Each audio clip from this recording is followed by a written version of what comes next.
സഹോദരങ്ങളെ, മരണത്തിൻ്റെ മഹാരഹസ്യം കൂടുതൽ കൃത്യമായും വ്യക്തമായും മനസ്സിലാക്കാൻ നമ്മെ സഹായിക്കുന്നത് യേശുവിൻ്റെ പുനരുത്ഥാനമാണെന്ന് വിശുദ്ധ തോമസ് അക്വീനാസ് പഠിപ്പിക്കുന്നു. ബ്ലഡ് ഗ്രൂപ്പ് നിങ്ങൾക്കറിയാം, ബ്ലഡ് പരിശോധിക്കുന്ന ലാബിലാണ്. വലിയ മിഷൻ വെച്ചിട്ടാണ് ബ്ലഡ് ഗ്രൂപ്പിൻ്റെ കൃത്യമായ ഘടനയും അതിലെ രോഗങ്ങളും അതിൻ്റെ സാധ്യതകളൊക്കെ പഠിക്കുന്നത്. ഇതുപോലെ മരണമെന്ന യാഥാർത്ഥ്യത്തിൻ്റെ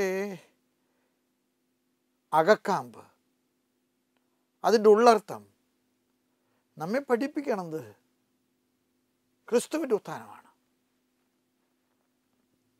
ക്രൈസ്തവരെ ഏറ്റവും ആദ്യം ആഘോഷിച്ച തിരുനാൾ ക്രിസ്തുവിൻ്റെ ഉത്ഥാനമാണ്.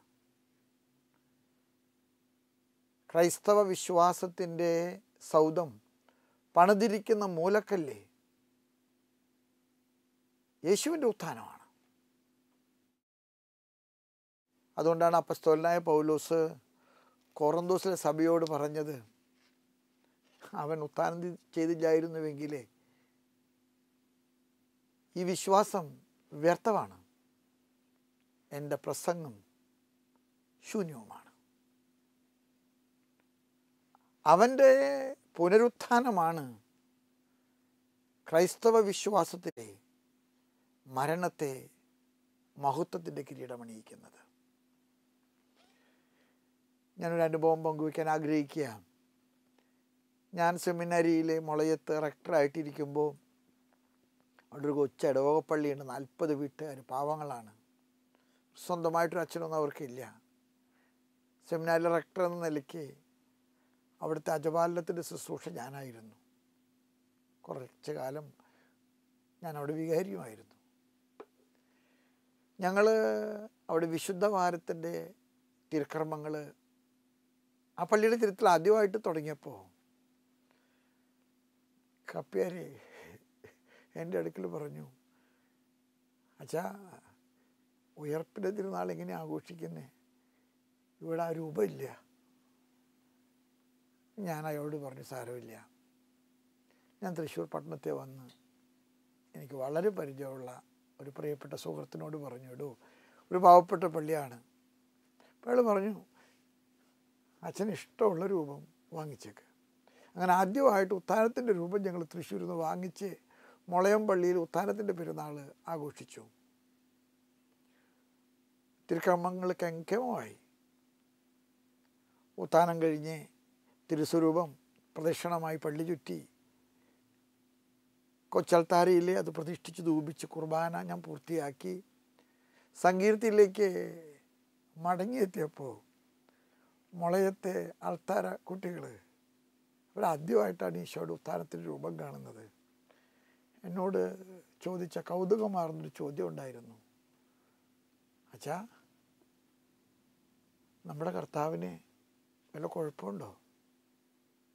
എന്തേ പതിവില്ലാത്ത പോലെ കർത്താവ് കൊടി പിടിച്ച് നിൽക്കുന്നേ? നിങ്ങൾക്കറിയാം, നമ്മുടെ നാട്ടിൽ കൊടി പിടിക്കുക എന്ന് പറഞ്ഞാൽ എന്തോ കുഴപ്പമാണ്. കുഞ്ഞുങ്ങൾ കൗതുകമായിട്ട് ചോദിച്ചപ്പോൾ ഞാൻ അവരോട് മറുചോദ്യം ചോദിച്ചു, എടാ പിള്ളേരെ, കർത്താവ് കൊടി പിടിച്ചതിൻ്റെ അർത്ഥം നിങ്ങൾക്ക് എന്താ തോന്നുന്നേ? അവരുടനെ തന്നെ ചടുലമായൊരു മറുപടി എനിക്ക് തന്നു, അച്ഛാ, നമ്മുടെ കർത്താവ് ജയിച്ചു, മരണത്തെ തോൽപ്പിച്ചു, ജഡത്തെ തോൽപ്പിച്ചു, ലോകത്തെ തോൽപ്പിച്ചു, പിശാചിനെ തോൽപ്പിച്ചു. അതുകൊണ്ടാണ് നമ്മുടെ കർത്താവ് കൊടി പിടിച്ചത്. അത് വിജയത്തിൻ്റെ പതാകയാണ്. എൻ്റെ പ്രിയപ്പെട്ട സഹോദരങ്ങളോട് എനിക്ക് പറയാൻ ആഗ്രഹമുണ്ട്, മരണം കർത്താവിൻ്റെ വിജയത്തിലെ കൂട്ടുപങ്കാളിത്തം കിട്ടാനുള്ള വാതിലാണ്. ആ വാതിൽ തുറക്കുമ്പോഴാണ് മരണത്തിന് മഹത്വത്തിൻ്റെ കിരീടം കിട്ടുന്നത്.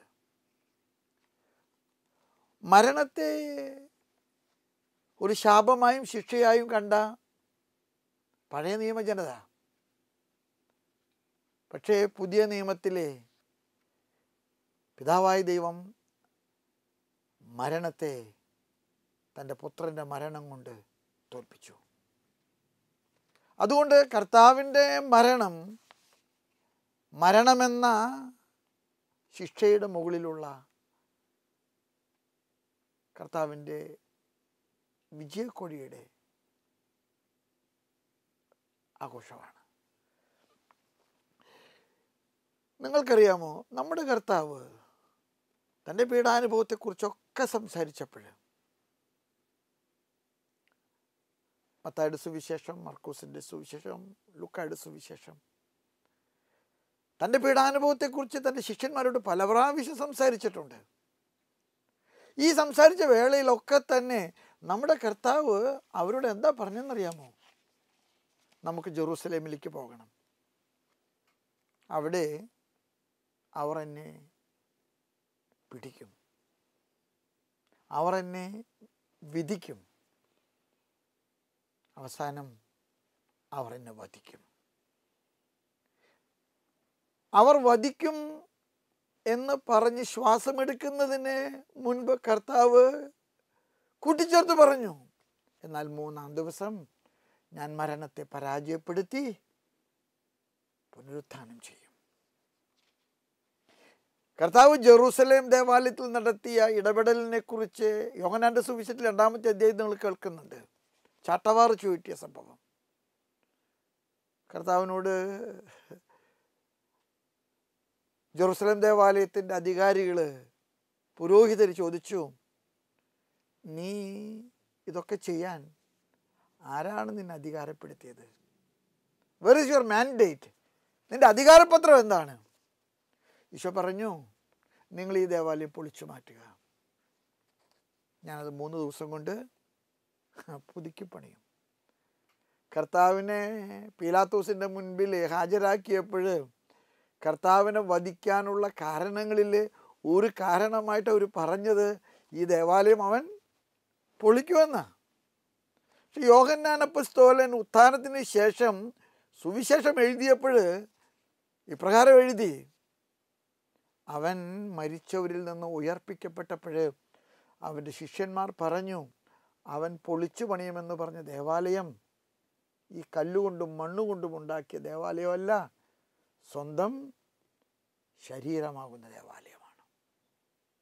അതുകൊണ്ട് മനുഷ്യ ജീവിതത്തിൻ്റെ പുതുക്കല്, മനുഷ്യ ജീവിതത്തിൻ്റെ മഹത്വം, അത് കരഗതമാകുന്നത് ക്രിസ്തുവിൻ്റെ ഉത്ഥാനത്തിലാണ്. ആ ഉത്ഥാനത്തിൻ്റെ കാഴ്ചപ്പാടുകൾ ഞാനും നിങ്ങളും കൃത്യമായിട്ട് മനസ്സിലാക്കുമ്പോഴാണ് മരണത്തിൻ്റെ മാധുര്യം നമുക്ക് ശരിക്കും ഗ്രഹിക്കാൻ സാധിക്കുക. യോഹന്നാന്റെ സുവിശേഷത്തിൽ 11-ാമത്തെ അധ്യായത്തിലെ 25-ാമത്തെ വചനം, ലാസറിൻ്റെ മരണവുമായി ബന്ധപ്പെട്ടിട്ടുള്ള ചർച്ചകളുടെ വേളയിൽ കർത്താവ് പറയുന്നുണ്ട് ലാസറിൻ്റെ സഹോദരിമാരോട്, ഞാനാണ് ജീവനും പുനരുത്ഥാനവും. ഞാനാണ് ജീവനും പുനരുത്ഥാനവും. ജീവൻ ആഘോഷമാകുന്നത് ക്രിസ്തുവിൻ്റെ പുനരുത്ഥാനത്തിലാണ്. അതുകൊണ്ട് മരണം ജീവിതത്തിൻ്റെ അവസാനമല്ല, അത് ജീവിതത്തിൻ്റെ ആഘോഷപൂർണമായിട്ടുള്ള ആരംഭമാണ്.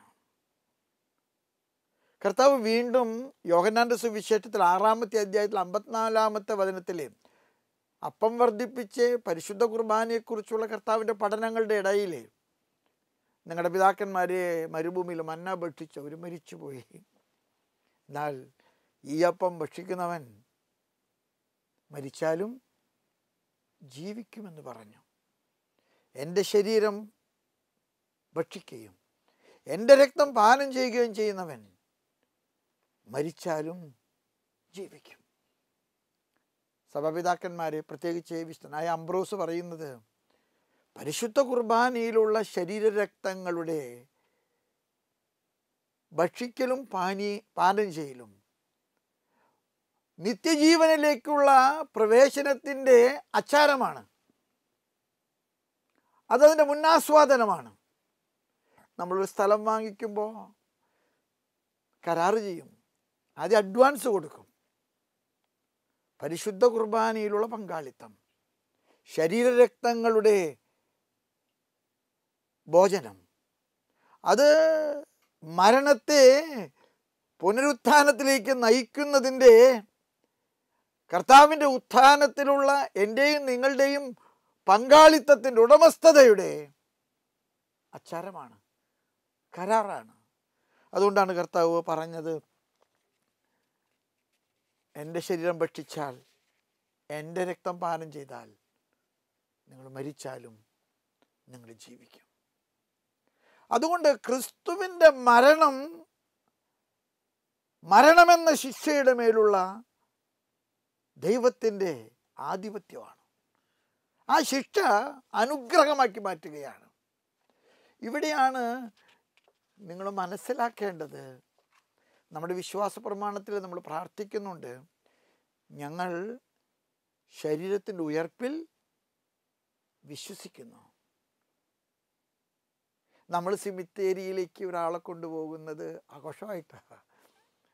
എനിക്ക് തോന്നുന്നേ ക്രൈസ്തവരെ പോലെ, പ്രത്യേകിച്ച് കത്തോലിക്കരെ പോലെ മരണത്തെ ആഘോഷമായിട്ട് മഹത്വപൂർണമായിട്ട് നോക്കിക്കാണുന്ന മറ്റൊരു വിശ്വാസ സമൂഹവും ഇല്ല. എന്നോട് പല ഹൈന്ദവ സഹോദരങ്ങളും ചോദിച്ചിട്ടുണ്ട്, നിങ്ങൾ മരിച്ചു കഴിയുമ്പോഴാണല്ലോ പൊങ്കുരിശ് വയ്ക്കുന്നത്, നിങ്ങളുടെ വിലാപയാത്രയുടെ മുൻപിലാണല്ലോ വെള്ളിയും പൊന്നും കുരിശുകൾ പിടിക്കുന്നത്. നമ്മുടെ കുണ്ടുകുളം പിതാവിൻ്റെ 100ാമത്തെ ജന്മവാർഷികമാണ്. അദ്ദേഹം മരിച്ച കാലത്ത് നമ്മുടെ പള്ളികളിൽ നിന്ന് അദ്ദേഹത്തിൻ്റെ ശവസംസ്കാര കർമ്മത്തിലെ പുത്തൻപള്ളിയിൽ നടത്തിയ വിലാപയാത്രയിലെ ഏറെ പൊൻകുരിശുകൾ പിടിച്ചിരുന്നു. എല്ലാ പള്ളിക്കാരും വെള്ളിക്കുരിശ് കൊണ്ടുവന്നിരുന്നു. പത്രക്കാരെന്നോട് ചോദിച്ചായിരുന്നു, പിതാവിൻ്റെ വിലാപയാത്രയെ നിങ്ങൾ ആഘോഷമാക്കി മാറ്റുകയാണോ? സ്നേഹമുള്ളവരെ, കത്തോലിക്ക വിശ്വാസത്തിൻ്റെ കാഴ്ചപ്പാടില്ലേ, മരണം ഒരു നഷ്ടമല്ല, മരണം ഒരു ലാഭമാണ്. മരണം ഒരു പരാജയമല്ല, മരണം ഒരു വിജയമാണ്. നമ്മുടെ സിമിത്തേരി ഉണ്ടല്ലോ, ഈ സിമിത്തേരി മരണം ആഘോഷിക്കുന്നതിൻ്റെ ഒരു ഉത്സവപ്പറമ്പാ. പൂക്കൾ വയ്ക്കുന്നേ, തിരികൾ കത്തിക്കുന്നേ, നമ്മളവിടെ പ്രാർത്ഥിക്കുന്നു. എന്തോ വിത്ത് കുഴിച്ചിട്ട് അതിൻ്റെ മുള പൊട്ടുന്നത് കാത്തിരിക്കുന്ന ഒരു കർഷകൻ്റെ പ്രതീതിയാണിത്. വിശുദ്ധനായ ഫ്രാൻസിസ് സാലസ് പറയുകയാണ്, മനുഷ്യൻ്റെ ജീവിതത്തിലെ ദൈവം ഒളിപ്പിച്ച് വെച്ചിരിക്കുന്ന വിത്താണ് നിത്യജീവൻ. നിത്യജീവൻ എന്ന വിത്ത് മുള പൊട്ടാൻ ദൈവം സ്വർഗത്തിൽ നയിക്കുന്ന അനുഗ്രഹത്തിൻ്റെ മഴയാണ് മരണം. അതുകൊണ്ട് നിത്യജീവനിലേക്കുള്ള എൻ്റെയും നിങ്ങളുടെയും പ്രവേശനം ഉറപ്പാക്കുന്നത് മരണത്തിലാണ്. മരണത്തെ സംബന്ധിച്ചിടത്തോളം നാം മനസ്സിലാക്കേണ്ട ഒരു വലിയ സത്യം, ശരീരങ്ങളുടെ ഉയർപ്പ്, ആ ഉയർപ്പ് മരണത്തിലെ നമുക്ക് പ്രതീക്ഷ നൽകുകയാണ്. ഒരാൾ മരിച്ച് കബറടക്കപ്പെടുമ്പോൾ ആ കബറടക്കപ്പെടുന്ന ആ കല്ലറയ്ക്കുള്ളിൽ ജീവൻ്റെ തുടിപ്പുകളുണ്ട്, ജീവൻ്റെ സ്പന്ദനങ്ങളുണ്ട്. ആ കല്ലറയിൽ നിന്ന് പുറത്തു വരുന്നത് ഒരു പുതുജീവൻ്റെ, വിജയത്തിൻ്റെ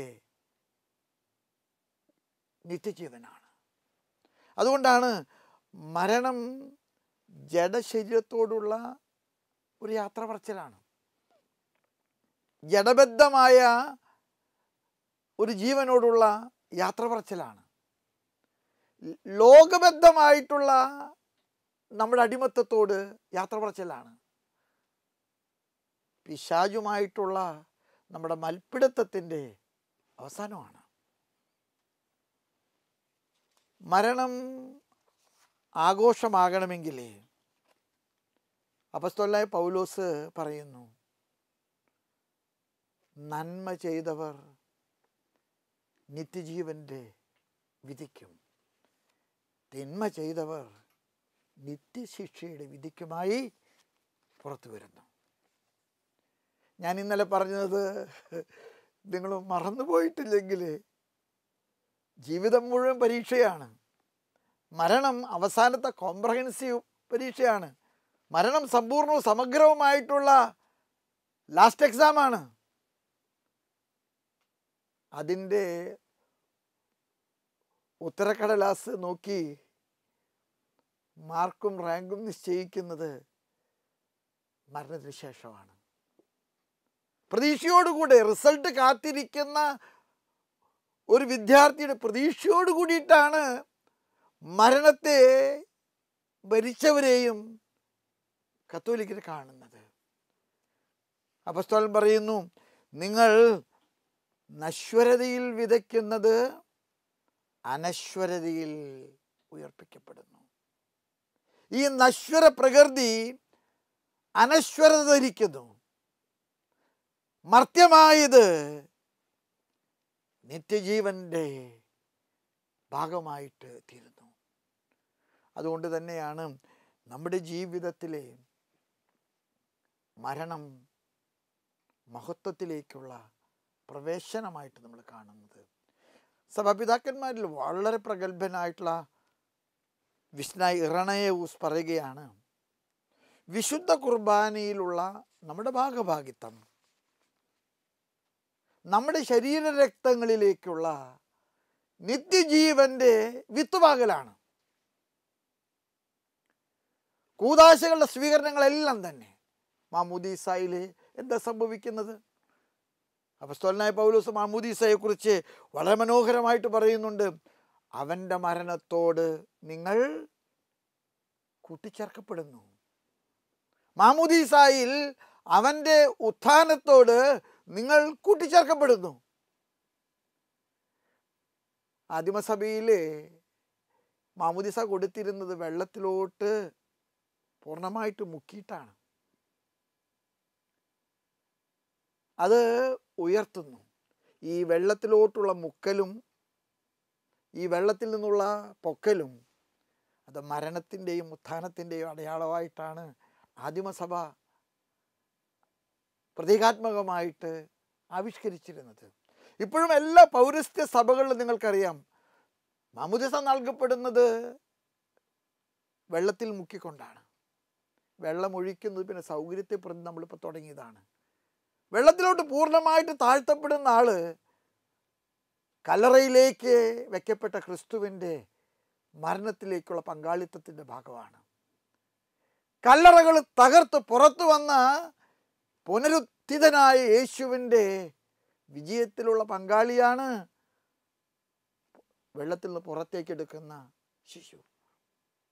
ഈ കാഴ്ചപ്പാട് ഇറണേയൂസ് പറയുകയാണ്, കൂദാശകളുടെ എല്ലാ പരിക്രമങ്ങളും മരണത്തിൽ നിന്ന് നിത്യജീവനിലേക്കുള്ള ഒരു ക്രൈസ്തവൻ്റെ തീർത്ഥാടനത്തിൻ്റെ പ്രതീകങ്ങളും അതിൻ്റെ അടയാളക്കല്ലുകളുമാണ്. The bench mark. നമ്മൾ ആഘോഷിക്കുന്ന വിവാഹവും നമ്മൾ ആഘോഷിക്കുന്ന സ്ഥൈര്യലേപനവും നമ്മൾ സ്വീകരിക്കുന്ന വിശുദ്ധ കുർബാനയെല്ലാം തന്നെ മരണത്തിന് ശേഷം ഞാനും നിങ്ങളും ജീവനിലേക്ക് പ്രവേശിക്കുന്നതിൻ്റെ വിത്തുപാകലാണ്. അതുകൊണ്ടാണല്ലോ അവസാനമായിട്ട് രോഗീലേപനം എന്ന കൂദാശയിലെ കൊടുക്കുന്ന പരിശുദ്ധ കുർബാനയെ നമ്മൾ വിളിക്കുന്ന പേര് തൃപ്പാദയം എന്നാണ്. യാത്രാഭക്ഷണം. മരണത്തിൻ്റെ യാത്ര സ്വർഗത്തിലേക്ക് പ്രവേശിക്കുന്നത് വരെയാണ്. ഈ യാത്രയ്ക്കുള്ള നിത്യജീവൻ്റെ ആഹാരമാണ് പരിശുദ്ധ കുർബാന. നിത്യജീവൻ്റെ അടയാളമാണ് പരിശുദ്ധ കുർബാന. സ്നേഹമുള്ള എൻ്റെ സഹോദരങ്ങളോട്, എനിക്ക് മരണത്തെ കുറെ കൂടെ മഹത്വപൂർണമായിട്ട് നോക്കിക്കാണാൻ നമ്മുടെ ജീവിതത്തിൽ കഴിയട്ടെ എന്നാണ് പറയാനുള്ളത്. എഫെസൂസുകാർക്ക് എഴുതിയ ലേഖനത്തിലെ 2-ാമത്തെ അധ്യായത്തിലെ 6-ാമത്തെ വചനത്തിൽ ഇപ്രകാരം നമ്മൾ വായിക്കുന്നുണ്ട്: പിതാവ് നമ്മെ ക്രിസ്തുവിൽ ഉയർപ്പിച്ചു.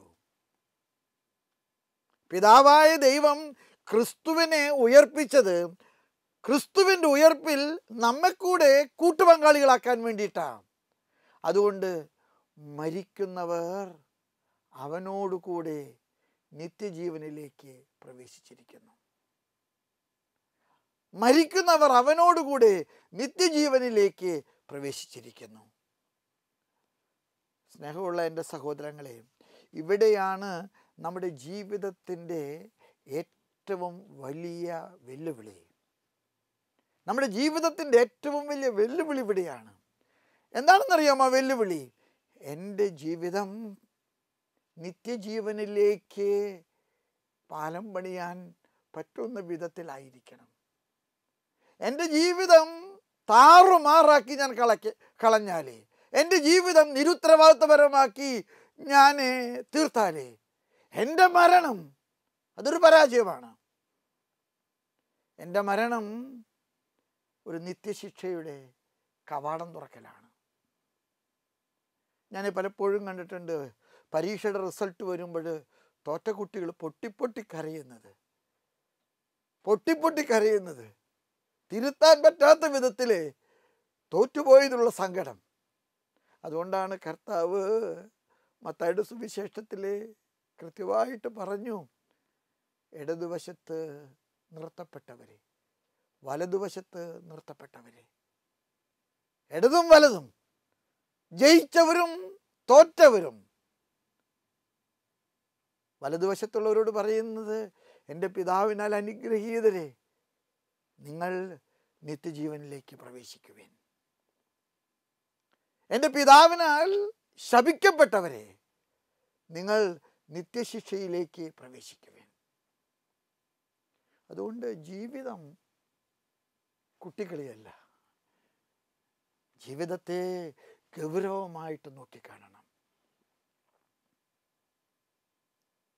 വിശുദ്ധനായ അസീസിയിലെ ഫ്രാൻസിസ് പലപ്പോഴും കർത്താവിൻ്റെ കുരിശിൻ്റെ താഴെ നിന്നിട്ട് പൊട്ടി കരയുമായിരുന്നു. ഫ്രാൻസിസ് കുരിശിനെ ചേർത്ത് പിടിച്ച് നിൽക്കുന്ന ഒരു പടവും നിങ്ങൾ കണ്ടിട്ടുണ്ട്. ഫ്രാൻസിസിനോട് ഒരിക്കൽ കർത്താവ് ചോദിച്ചെന്നാണ് പറയുന്നത്: ഫ്രാൻസിസേ, നിന്നെ ഞാൻ ഇത്രയേറെ സ്നേഹിച്ചിട്ടും നീ എന്തുകൊണ്ടാണ് എൻ്റെ കുരിശിൻ്റെ താഴെ പൊട്ടി കരയുന്നത്? ഫ്രാൻസിസ് മറുപടിയായിട്ട് പറഞ്ഞു: കർത്താവേ, എൻ്റെ ജീവിതത്തിലുള്ള ഏറ്റവും വലിയ പ്രലോഭനം ഈ കുരിശിൻ്റെ താഴെ നിന്ന് വിട്ടുപോകാനുള്ള ലോകത്തിൻ്റെ മോഹമാണ്, എൻ്റെ ജഡത്തിൻ്റെ ദുരാഗ്രഹമാണ്, പിശാചിൻ്റെ പ്രലോഭനങ്ങളാണ്. ഞാൻ ഈ കുരിശിൻ്റെ താഴെ നിൽക്കുന്നത്. എനിക്കൊരു പ്രാർത്ഥനയുണ്ട്: ഈ കുരിശിൽ നിന്ന് ഞാൻ വിട്ടുപോകാതിരിക്കാൻ നിൻ്റെ വലത് കൈ വിടർത്തി നിൻ്റെ കുരിശോടുകൂടെ എന്നെ നീ ചേർത്ത് പിടിക്കണം. എന്നെ കേൾക്കുന്ന എൻ്റെ എല്ലാ സഹോദരങ്ങളോടും എനിക്ക് പറയാനുണ്ട്: മരണം വിജയിക്കണമെങ്കിൽ ഞാനും നിങ്ങളും നിത്യജീവൻ്റെ കാഴ്ചപ്പാടിലൂടെ, പുനരുത്ഥാനത്തിൻ്റെ മഹത്വപൂർണമായ വിജയത്തിൻ്റെ കാഴ്ചപ്പാടിലൂടെ നമ്മുടെ ജീവിതത്തെ നോക്കിക്കാണണം. നമ്മുടെ ജീവിതത്തിലെ ഏറെ പേര് എന്നോട് പറയാറുണ്ട്, അടിച്ചു പൊളിച്ച് ജീവിക്കുകയാണ്. കഴിഞ്ഞ കുറച്ച് മാസങ്ങൾക്ക് മുമ്പ് ഒരു കുടുംബക്കാരനൊരു എൻ്റെ അടുക്ക് വന്നിട്ട് പറഞ്ഞു: എനിക്കൊന്നിനും ഇനി സങ്കടമില്ല, എല്ലാം തീർത്തിട്ടാണ് ഞാൻ പോണേ. കാരണവന്മാരായിട്ട് കൊടുത്തത് മുഴുവൻ കുടിച്ച് നശിപ്പിച്ച് എല്ലാം അവസാനിപ്പിച്ചിട്ടാണ് ഞാൻ പോകുന്നത്. സത്യത്തിൽ ആ കാരണവര് പറഞ്ഞു വളരെ സത്യമാണ്. എല്ലാം അവസാനിപ്പിച്ചു. അതുകൊണ്ടാണ് താലന്തുകൾ വർദ്ധിപ്പിക്കുന്ന ദാസന്മാരെ കുറിച്ചുള്ള കഥയ്ക്കൊക്കെ ഒരുപാട് അർത്ഥമുണ്ട്. വിളക്കിലെ എണ്ണ സൂക്ഷിച്ച് വിളക്ക് കെടാതെ അത് കാത്തു സൂക്ഷിച്ച കന്യകമാരെ കുറിച്ചുള്ള കഥയ്ക്ക് അർത്ഥമുണ്ട്. എന്താണെന്നറിയാമോ? അവിടെ വലിയ ഉത്തരവാദിത്വമുണ്ട്. ഈ വിളക്ക് എപ്പോൾ വേണമെങ്കിലും കെട്ടുപോകാം. ഈ വിളക്കിലെ എണ്ണ എപ്പോൾ വേണമെങ്കിലും തീർന്നു പോകാം. ഈ താലന്തുകൾ ധൂർത്തപുത്രനെ പോലെ നശിപ്പിച്ച് കളയാം. അവരെല്ലാം ഉത്ഥാനത്തിൻ്റെ വിജയത്തിൻ്റെ കൂട്ടുപങ്കാളികളല്ല. അതുകൊണ്ടാണ് കൃത്യമായിട്ട് ശപിക്കപ്പെട്ടവരെ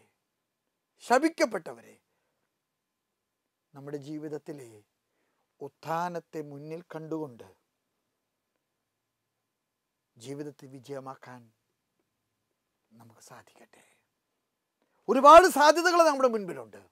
ഈ സാധ്യതകളുടെ മുൻപിലെല്ലാം തന്നെ നമ്മുടെ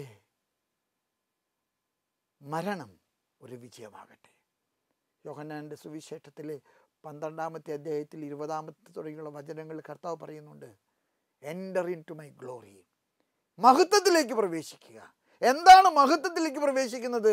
കോതമ്പ് മണി നിലത്ത് വീണ് അഴിയുമ്പോഴാണ്. അത് പുതിയ നാമ്പുകൾ, പുതിയ ദളങ്ങൾ, പുതിയ പൂക്കൾ, പുതിയ ഫലങ്ങൾ. നമ്മുടെ ജീവിതം ഒരു വലിയ സാധ്യതയാണ്. ആ സാധ്യത അതിൻ്റെ പരിപൂർണതയിൽ ആഘോഷിക്കാൻ കർത്താവ് മരണത്തെ പരാജയപ്പെടുത്തിയതുപോലെ നമ്മുടെ ജീവിതം കൊണ്ട് നമ്മുടെ മരണത്തെ ഒരു വിജയമാക്കി മാറ്റാൻ, ഉത്ഥാനത്തിലേക്കുള്ള ഒരു കവാടം തുറക്കലാക്കി മാറ്റാൻ നമുക്ക് കഴിയട്ടെ. കർത്താവ് അതിന് നമ്മളെ പ്രാപ്തരാക്കട്ടെ. ദൈവം നിങ്ങളെ കാത്തു സംരക്ഷിക്കട്ടെ, അനുഗ്രഹിക്കട്ടെ.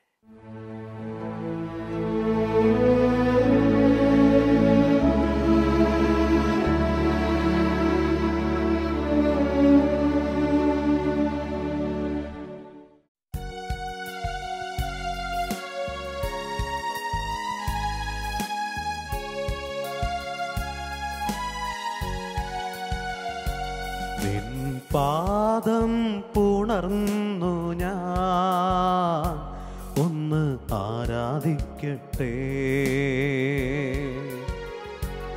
എൻ കരങ്ങൾ തിരുപ്പാതെ ഞാൻ ഒന്നു ചേർത്തു വയ്ക്കട്ടെ. നിൻ പാദം പുണർന്നു ഞാൻ ഒന്ന് ആരാധിക്കട്ടെ. എൻ കരങ്ങൾ തിരുപ്പാതെ ഞാൻ ഒന്നു ചേർത്തു വയ്ക്കട്ടെ. നന്മ ചെയ്തു സഞ്ചരിച്ച പാദങ്ങൾ ഒന്നു ചുംബിച്ചിടട്ടെ. ജീവന്റെ നാഥനാമേശുവേ, എൻ്റെ തമ്പുരാനേ, ഉത്ഥാനം ചെയ്തവനേ, ഞങ്ങൾ ആരാധിക്കുന്നു. മരണത്തെ ജയിച്ചവനേ, ഞങ്ങൾ ആരാധിക്കുന്നു. ഉത്ഥാനം ചെയ്തവനേ, ഞങ്ങൾ ആരാധിക്കുന്നു. മരണത്തെ ജയിച്ചവനേ, ഞങ്ങൾ ആരാധിക്കുന്നു.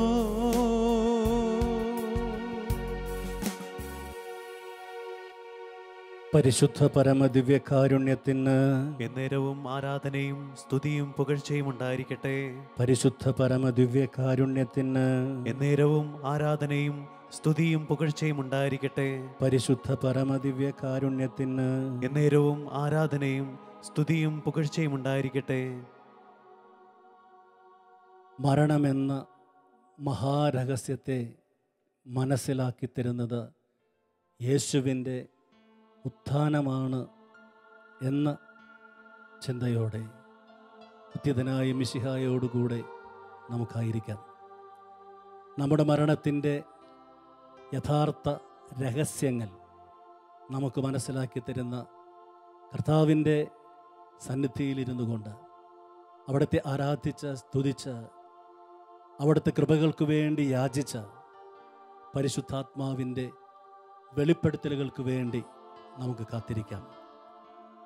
കർത്താവിൻ്റെ ഈ സാന്നിധ്യത്തിൽ ഉത്ഥിതനായ മിശിഹായെ ദിവ്യകാരുണ്യത്തിൽ നോക്കിക്കണ്ടുകൊണ്ട് നമുക്ക് ഈശോയിലുള്ള നമ്മുടെ വിശ്വാസത്തെ, ഉത്ഥിതനായ മിശിഹായിലുള്ള നമ്മുടെ വിശ്വാസത്തെ നമുക്ക് ഏറ്റുപറയാം.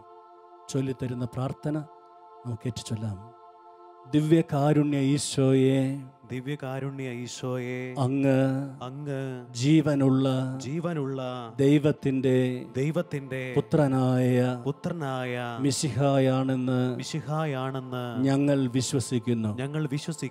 ദിവ്യകാരുണ്യ ഈശോയെ, അങ്ങ് ജീവനുള്ള അപ്പമാണെന്ന് ഞങ്ങൾ വിശ്വസിക്കുന്നു.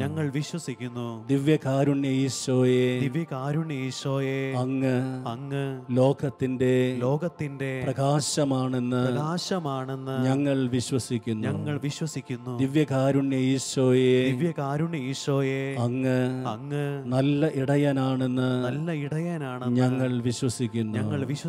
ദിവ്യകാരുണ്യ ഈശോയെ, അങ്ങ് രക്ഷയുടെ വാതിലാണെന്ന് ഞങ്ങൾ വിശ്വസിക്കുന്നു.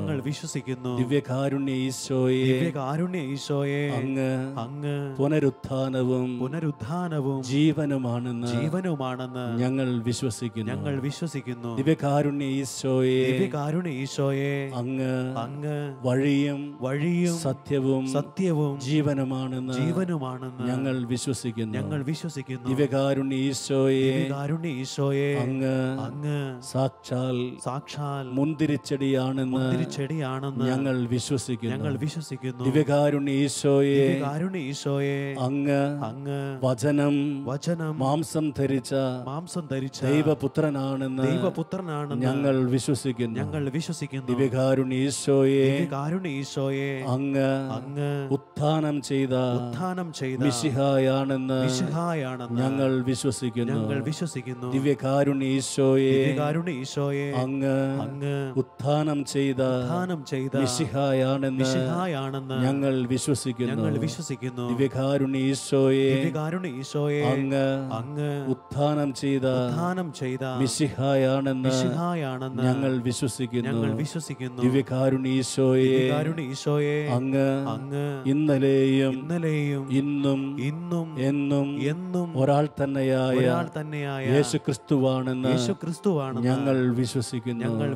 ദിവ്യകാരുണ്യ ഈശോയെ, അങ്ങ് മാത്രമാണ് ഏകരക്ഷകനെന്ന് ഞങ്ങളുടെ രക്ഷകനെന്ന് ഞങ്ങൾ ഏറ്റുപറയുന്നു. യേശുവേ നന്ദി, യേശുവേ സ്തോത്രം, യേശുവേ മഹത്വം, യേശുവേ ആരാധന. ഹല്ലേലൂയ. യേശുവാണ് കർത്താവെന്ന് ഹൃദയത്തിൽ വിശ്വസിച്ച അധരങ്ങൾ കൊണ്ട് നമുക്ക് ഏറ്റുപാടാം. നീ കർത്താവാണെന്നും നീ ദൈവമാണെന്നും ഞാൻ വിശ്വസിക്കുന്നു, ഞാൻ പ്രഖ്യാപിക്കുന്നു. നീ കർത്താവാണെന്നും നീ ദൈവമാണെന്നും ഞാൻ വിശ്വസിക്കുന്നു, ഞാൻ പ്രഖ്യാപിക്കുന്നു. യേശുവേ രക്ഷകാ, കർത്താവേ നാഥനേ. യേശുവേ രക്ഷകാ, കർത്താവേ നാഥനേ. സഭാപിതാവായ വിശുദ്ധ ഇരണവേസിൻ്റെ വാക്കുകൾ ഒരിക്കൽ കൂടെ നമ്മുടെ കാതുകളിൽ മുഴങ്ങട്ടെ. ദിവ്യ കാരുണ്യത്തിലുള്ള വിശുദ്ധ കുർബാനയിലുള്ള ഭാഗഭാഗിത്വം നമ്മുടെ ശരീരത്തിൽ നിത്യജീവിതത്തിൻ്റെ വിത്തുകൾ പാകുന്നതാണ്. നമ്മളിപ്പോൾ ദിവ്യകാരുണ്യ സന്നിധിയിലിരിക്കുമ്പോഴും നമ്മൾ വിശുദ്ധ കുർബാന അർപ്പിക്കുമ്പോഴും നിത്യജീവിതത്തിൻ്റെ വിത്ത് നമ്മിൽ പാകുകയാണ്.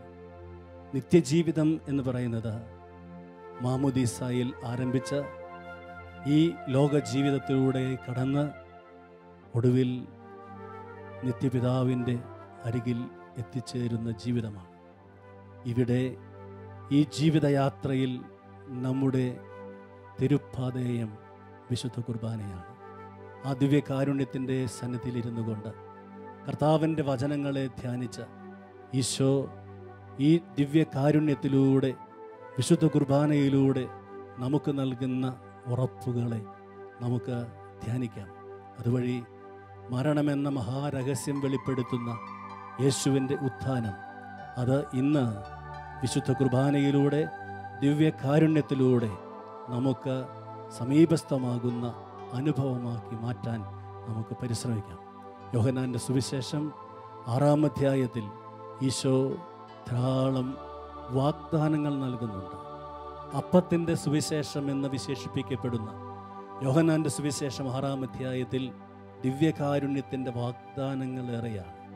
ഈശോ പറയുന്നു, എൻ്റെ അടുക്കൽ വരുന്നവന് ഒരിക്കലും വിശക്കുകയില്ല. എൻ്റെ അടുക്കൽ വരുന്നവന് ഒരിക്കലും വിശക്കുകയില്ല.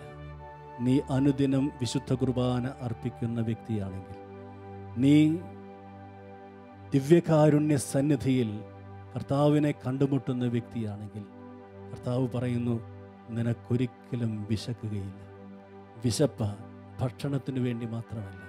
മദർ തെരേസ പറയുന്നു, ഇന്നത്തെ മനുഷ്യൻ്റെ വിശപ്പ് സ്നേഹത്തിനു വേണ്ടിയുള്ള വിശപ്പാണ്. പലതിനും വേണ്ടി നമ്മൾ വിശക്കുന്നു, പലതിനും വേണ്ടി നമ്മൾ വിശക്കുന്നു. കർത്താവേ, ഈ വിശപ്പ് ആത്യന്തികമായി മാറ്റുന്നത് അങ്ങയുടെ ദിവ്യകാരുണ്യ സന്നിധാനമാണെന്ന് ഏറ്റുപറഞ്ഞ് ഞങ്ങൾ അങ്ങയെ മഹത്വപ്പെടുത്തുന്നു. ദിവ്യകാരുണ്യമേ ബലിവേദിയിൽ ഞങ്ങൾക്കായി മുറിയും അപ്പമാണു നീ. ദിവ്യകാരുണ്യമേ ബലിവേദിയിൽ ഞങ്ങൾക്കായി മുറിയും അപ്പമാണു നീ. ഈശോ പറയുന്നു, എൻ്റെ അടുക്കൽ വരുന്നവന്, എന്നിൽ വിശ്വസിക്കുന്നവന് ഒരിക്കലും ദാഹിക്കുകയില്ല. എന്നിൽ വിശ്വസിക്കുന്നവന് ഒരിക്കലും ദാഹിക്കുകയില്ല. സമരിയായിലെ പാപിനിയായ സ്ത്രീയുടെ ദാഹം വെള്ളത്തിനു വേണ്ടിയുള്ള ദാഹമായിരുന്നില്ല. അവളുടെ ദാഹം യഥാർത്ഥത്തിൽ ദൈവത്തിനു വേണ്ടിയുള്ള ദാഹമായിരുന്നു. ദൈവസ്നേഹത്തിനു വേണ്ടിയുള്ള ദാഹമായിരുന്നു. വിശുദ്ധ അഗസ്തോനോസ് ഈ ലോകമോഹങ്ങളിൽ വ്യാപരിച്ചപ്പോൾ ലോകത്തിൻ്റെ വെള്ളം കുടിച്ച് ദാഹം ശമിപ്പിക്കാൻ ശ്രമിച്ചവനാണ്. എന്നാൽ നിത്യമായ നിത്യനൂതനമായ ഈ സ്നേഹത്തെ കണ്ടുമുട്ടിയപ്പോൾ അപ്പോഴാണ് തൻ്റെ ദാഹം ശമിപ്പിച്ചതെന്ന് അഗസ്തീനോസ് തൻ്റെ ആത്മകഥയിൽ പറയുന്നു. കർത്താവ് തന്നിൽ വിശ്വസിക്കുന്നവരുടെ ദാഹം ശമിപ്പിക്കുന്നവനാണ്. ഈ വിശുദ്ധ കുർബാനയിൽ ദിവ്യകാരുണ്യ സന്നിധിയിൽ നമ്മുടെ ജീവിതങ്ങളെ അർപ്പണം ചെയ്തുകൊണ്ട് ആ വിശ്വാസത്തെ നമുക്ക് പ്രഖ്യാപിക്കാം. നീർച്ച തേടുമാൻ പേടപ്പോ നാദായൻ ഹൃദയം തേടുന്നു. ജീവിക്കും ദൈവമേ അങ്ങേക്കു വേണ്ടിയൻ, ജീവിക്കും ദൈവമേ അങ്ങേക്കു വേണ്ടിയൻ ഹൃദയം ദാഹിക്കുന്നു. നീർച്ച തേടും മാൻ പേടപ്പോ നാദായൻ ഹൃദയം തേടുന്നു. യോഹന്നാന്റെ സുവിശേഷം 6:37. എൻ്റെ അരികിൽ വരുന്നവനെ ഞാൻ ഒരിക്കലും തള്ളിക്കളയുകയില്ല. ഒരിക്കലും തള്ളിക്കളയാത്ത സ്നേഹമാണ് ദിവ്യകാരുണ്യമായി നമ്മുടെ മുമ്പിലായിരിക്കുന്നത്. ഇന്ന് ജീവിതത്തിൽ പലരും തള്ളിക്കളഞ്ഞതിൻ്റെ നൊമ്പരമായി കഴിയുന്നവരേറെയാണ്. ഒറ്റപ്പെടൽ, ശൂന്യത, ആത്മഹത്യാ ചിന്ത. എന്നെ ആരും സ്നേഹിക്കുന്നില്ല, എന്നെ ആരും അംഗീകരിക്കുന്നില്ല. ജീവിതത്തിൻ്റെ ഈ മുറിവുകളുമായി ധാരാളം മനുഷ്യർ വേദനിച്ച് കഴിയുമ്പോൾ ഈശോ ക്ഷണിക്കുന്നു, എൻ്റെ അരികിൽ വരിക. എൻ്റെ അരികിൽ വരുന്നവനെ ഞാൻ തള്ളിക്കളയുകയില്ല.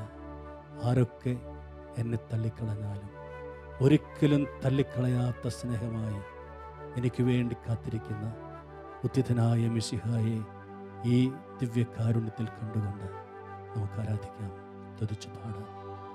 ദിവ്യകാരുണ്യമായി എന്നെ തേടിയെത്തുന്ന ഈശോ അങ്ങേ ഞാനിൻ ആരാധിക്കുന്നു. ആനന്ദത്തോടുൾക്കൊണ്ടിടുന്നു.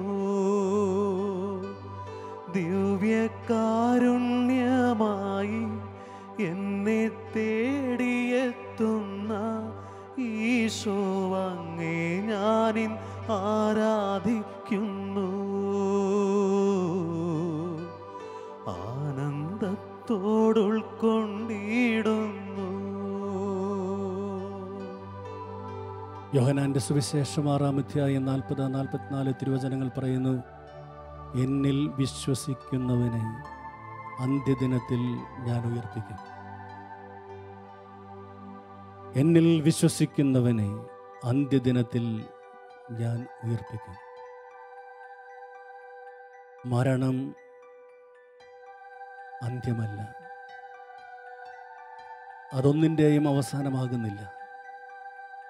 ഈ ജീവിതയാത്രയുടെ ഏറ്റവും അവസാനത്തെ ഒരു ദിശയിൽ എത്തിച്ചേരുക മാത്രമാണത്. അതിനപ്പുറത്തേക്ക് ഈശോയോടുകൂടെ ഉയർത്തെഴുന്നേൽക്കണമെങ്കിൽ ഒന്നേ മാർഗമുള്ളൂ. ആ രഹസ്യം ഈശോ വെളിപ്പെടുത്തുകയാണ്, എന്നിൽ വിശ്വസിക്കുക. എന്നിൽ വിശ്വസിക്കുന്നവനെ അന്ത്യദിനത്തിൽ ഞാൻ ഉയർപ്പിക്കും. ദിവ്യകാരുണ്യ ഈശോയുടെ ഈ വാഗ്ദാനം സ്വന്തമാക്കാൻ ആഗ്രഹിച്ചുകൊണ്ട് നമുക്ക് അവിടുത്തെ സ്തുതിക്കാം. ദിവ്യകാരുണ്യമേ ദൈവമേ, ദിവ്യകാരുണ്യമേ സ്നേഹമേ, ദിവ്യകാരുണ്യമായി എന്നെ തേടിയെത്തുന്ന ഈശോ അങ്ങേ ഞാനിൻ ആരാധിക്കുന്നു. ആനന്ദത്തോടുൾക്കൊണ്ടിടുന്നു. യോഹന്നാന്റെ സുവിശേഷം 6:47 തിരുവചനം ഈശോ പറയുന്നു, എന്നിൽ വിശ്വസിക്കുന്നവന് ഞാൻ നിത്യജീവൻ നൽകും. എന്നിൽ വിശ്വസിക്കുന്നവന് ഞാൻ നിത്യജീവൻ നൽകും. ഇത് കർത്താവ് നൽകുന്ന ഒരു ഉറപ്പാണ്. ഇത് ഈ ദിവ്യകാരുണ്യത്തിൻ്റെ വാഗ്ദാനമാണ്. ദിവ്യകാരുണ്യത്തിൻ്റെ മഹാരഹസ്യങ്ങൾ വെളിപ്പെടുത്തിക്കൊണ്ടാണ് കർത്താവ് ഇത് പറയുക. ഞാൻ അർപ്പിക്കുന്ന ഓരോ വിശുദ്ധ ബലിയും ദിവ്യകാരുണ്യ ആരാധനയും എനിക്ക് നിത്യജീവനുള്ള അച്ചാരമായി തീരുകയാണ്. കർത്താവേ, എത്രയോ വലിയ സ്നേഹമാണ് ഈ ദിവ്യകാരുണ്യത്തിലൂടെ അങ്ങ് ഞങ്ങളുടെ മേൽ ചൊരിയുന്നത്. അങ്ങയിൽ വിശ്വസിച്ച, ദിവ്യകാരുണ്യം അനുദിനം ഭക്ഷിച്ച കർത്താവായ ഈശോയെ നിത്യജീവൻ അർഹമാക്കാൻ ഞങ്ങളെ അനുഗ്രഹിക്കണം. സ്നേഹമേ, വറ്റാത്ത സ്നേഹമേ, തീരാത്ത ദാഹമായി ഞാൻ വരുന്നു. സ്നേഹമേ വറ്റാത്ത സ്നേഹമേ തീരാത്ത ദാഹമായി ഞാൻ വരുന്നു. ഈശോ പറയുന്നു, എന്നെ ഭക്ഷിക്കുന്നവൻ ഒരിക്കലും മരിക്കുകയില്ല. ഈ അപ്പം ഭക്ഷിക്കുന്നവൻ ഒരിക്കലും മരിക്കുകയില്ല.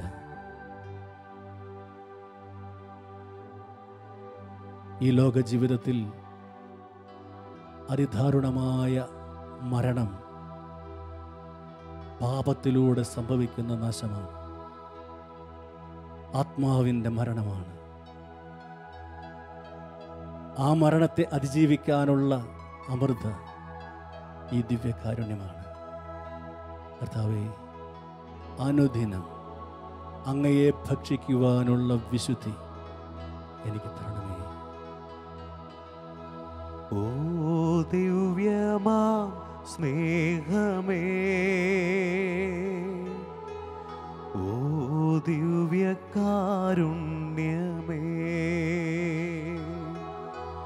ഓ ദിവ്യമാം സ്നേഹമേ, ഓ ദിവ്യകാരുണ്യമേ, തിരുവത്താഴമേശയിലെ സമ്മാനമേ, തിരുവത്താഴമേശയിലെ സമ്മാനമേ, ഓ ദിവ്യമാം സ്നേഹമേ, ഓ ദിവ്യകാരുണ്യമേ.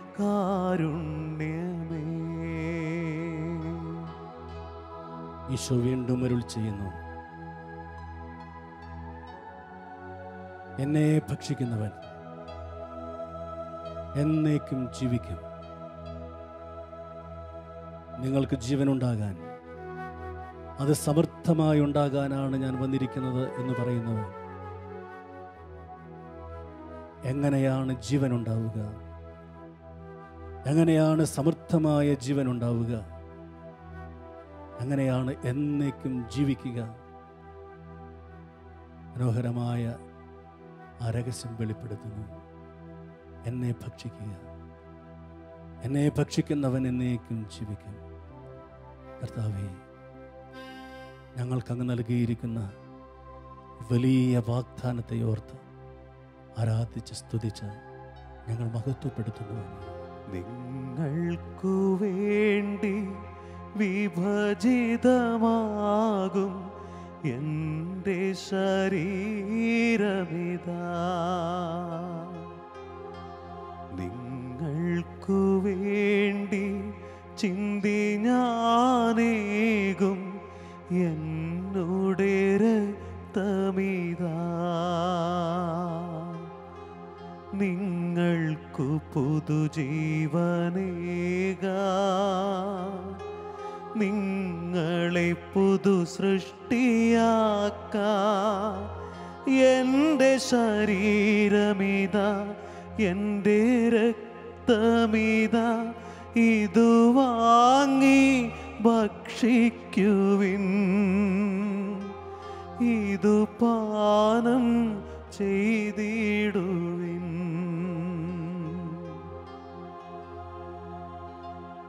കർത്താവായ ഈശോ നമ്മോട് അരുളി ചെയ്യുന്നു, എൻ്റെ ശരീരം ലോകത്തിന് ജീവൻ പ്രദാനം ചെയ്യും. വിശുദ്ധ പത്താംപിയൂസ് മാർപ്പാപ്പ പറയുന്നു, കത്തോലിക്ക സഭ ലോകത്തിന് നൽകുന്ന ഏറ്റവും വലിയ സംഭാവന വിശുദ്ധ കുർബാനയാണ്. ഈ ദിവ്യകാരുണ്യത്തിലൂടെ, വിശുദ്ധ ബലിയിലൂടെ നമ്മുടെ ജീവിതങ്ങൾക്ക് കർത്താവ് നൽകുന്ന എല്ലാ അനുഗ്രഹങ്ങളെ ഓർത്ത് നന്ദി പറയാം. കർത്താവിൻ്റെ അത്ഭുതകരമായ ശക്തി, ഈ ദിവ്യകാരുണ്യത്തിൻ്റെ അത്ഭുത കൃപ നമ്മിലേക്ക് ഒഴുകട്ടെ. ഉത്തിതനായവനോടുകൂടെ ഇഹത്തിലും പരത്തിലും ജീവിക്കാൻ വിശുദ്ധ കുർബാനയിലൂടെ ഞങ്ങൾക്ക് കൃപ നൽകുന്ന ദൈവമേ, അനുദിനം വിശുദ്ധ കുർബാന അർപ്പിക്കുന്നതിനും അത് ഭക്ഷിക്കുന്നതിനും വരം തരണമേ. ഈ വിശുദ്ധ ബലിയിൽ നിന്ന് അകന്ന് ജീവിക്കുന്നവരെ, ഇതിനെ നിഷേധിക്കുന്നവരെ, തള്ളിപ്പറയുന്നവരെ കർത്താവെ, അങ്ങയുടെ കരങ്ങൾ സമർപ്പിക്കുന്നു. വിശ്വാസത്തിൻ്റെ വരം നൽകി അനുഗ്രഹിക്കണമേ. ഈശോയെ, അങ്ങയുടെ അനന്തമായ സ്നേഹത്തിൻ്റെ ഈ കുദാശയ്ക്ക് മുമ്പിൽ ഞങ്ങൾ ശിരസ്സ് നമിക്കുന്നു. ഞങ്ങളെ ആശീർവദിക്കണമേ.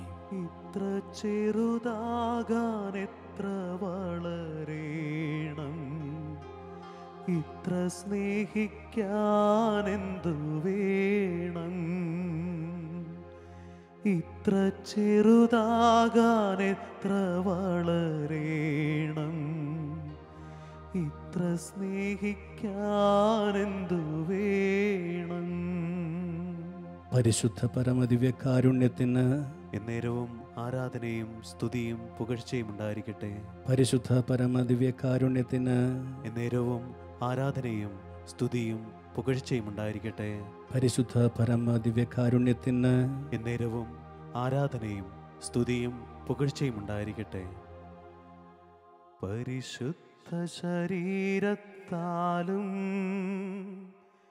വിലയേറിയ രക്തത്താലും പാപത്തിൻ കറകളിൽ നിന്നും മർത്യനു നീ മോചനമേകി. സകലേശാദിവ്യ കടാക്ഷം തൂഗണമേ വത്സലസുതരിൽ. നിർമ്മലരായി ജീവിച്ചിടുവാൻ ചിന്തണമേ ദിവ്യവരങ്ങൾ.